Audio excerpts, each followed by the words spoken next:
This news is brought to you by Bhushan Jewellers, Solan. Solan में कांग्रेस की rally से साफ हो चुका है कि ये पार्टी अब नेता विहीन हो चुकी है। ये बात सोलन भाजपा मंडल के अध्यक्ष मदन ठाकुर ने कही। उन्होंने कहा कि सोलन के गंज बाजार में कांग्रेस की रैली हुई। इस रैली में मात्र 200 से 250 कुर्सियां लगाई गई थी, जो इस बात का संकेत दे रही हैं कि कांग्रेस के पक्ष में अब जनता बिल्कुल नहीं है। कांग्रेस पार्टी मुद्दा विहीन तो पहले ही थी, अब तो नेता विहीन भी हो चुकी है। मदन ठाकुर ने कहा कि सोलन नगर निगम भाजपा सरकार की देन है। मुख्यमंत्री जयराम ठाकुर ने सोलन की जनता को तोहफा दिया है। उन्होंने कहा कि कांग्रेस की हालत तो खिसियानी बिल्ली खंबा नोचे वाली हो चुकी है। मदन ने दावा किया कि भाजपा सभी 17 वार्ड जीतकर रिकॉर्ड बनाएगी।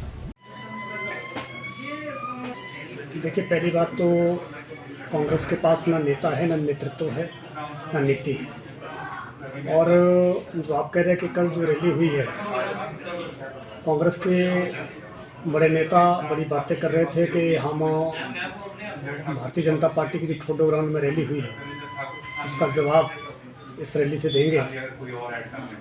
तो वहाँ पर सिर्फ 170 कुर्सियाँ लगी थी और वो भी पूरी नहीं थी। उसमें भी आधी फ़ोटो ऐसी आई हैं कुर्सियों की जो खाली थी। और जिस तरीके से कांग्रेस ने अनाप शनाप बयानबाजी कर की है, अगर देखा जाए तो सोलन के साथ अन्याय अगर किसी ने किया है तो कांग्रेस ने किया है। बड़े लंबे अरसे से सोलन की जनता मांग कर रही थी कि नगर निगम बने, और नगर निगम का बनना इसलिए ज़रूरी था कि जिस तरीके से सोलन जनसंख्या की दृष्टि से आगे बढ़ रहा है, तो हमारा पहला राइट बनता था कि हमें यहाँ पर नगर निगम मिलता है। लेकिन यहाँ से पिछली सरकार में काबीना मंत्री होने के बावजूद भी, और वर्तमान में वो यहाँ से भी नेतृत्व कर रहे हैं, उनके नाक के नीचे से कांगड़ा धर्मशाला के लिए नगर निगम दिया गया और वो विधानसभा में तालियां बजाते रहे। मैं उनसे पूछना चाहता हूं कि सोलन के साथ क्यों ऐसा अन्याय किया गया।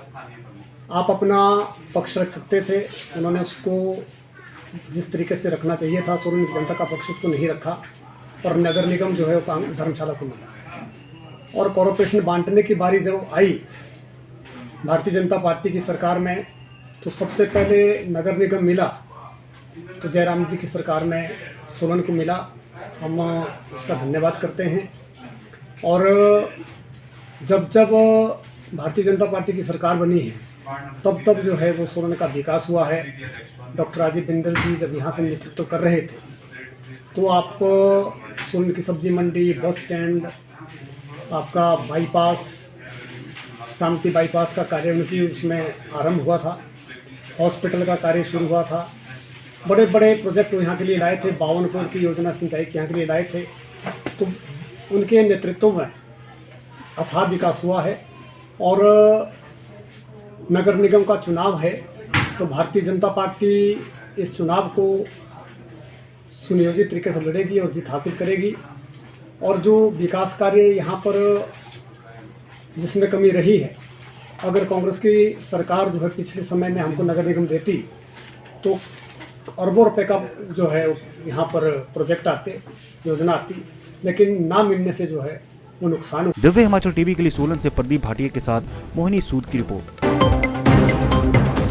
पारंपरिक व आधुनिक आभूषणों को लेकर प्रदेश में ब्रांड बन चुका भूषण ज्वेलर्स सोलन अपने ग्राहकों के लिए विस्तृत रेंज उपलब्ध करवा रहा है। भूषण समूह लगातार 50 वर्षों से विभिन्न क्षेत्रों में अपनी सेवाएं दे रहा है और मात्र 5 वर्षों में ही आभूषणों की दुनिया में अपनी पहचान कायम कर चुका यह शोरूम अपने बेहतरीन डिजाइन के लिए ग्राहकों की पहली पसंद बन गया है।